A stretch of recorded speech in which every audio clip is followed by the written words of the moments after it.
Hali bunaqasi bo'lmagan 5 dona tuxumdan juda ham mazali, yumshoq va tez tayyor bo'ladigan pitsa tayyorlaymiz. Videoni oxirigacha ko'ring, afsuslanmaysiz.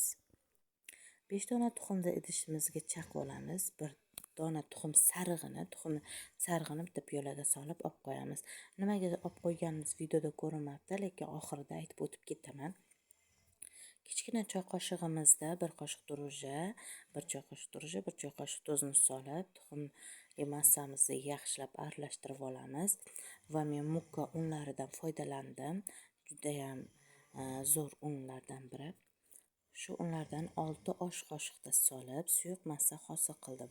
Boyagi piyolada olib qo'ygan tuxum sarig'imizga 2 osh qoshiqda o'simlik yog'ini quyib, massamiz shu holga kelganda quyib, yaxshilab aralashtirib oldim va shu suyuq holga kelganda to'xtatamiz. Uni solmaymiz, shu suyuq holda bo'ladi va listimizni yog'lab folga qog'ozini soldim har ehtimolga qarshi yopishib qolmaslik uchun va listimizga quyib olamiz. Ozgina kolbasani maydalab to'g'rab sachib chiqdim va ketchupdan ham orasiga sachib chiqdim. Bu suyuq bo'lgani uchun polni yoqolmadim va yumaloq qilib kesilgan kolbasalarni ham to'g'radim, solib chiqdim.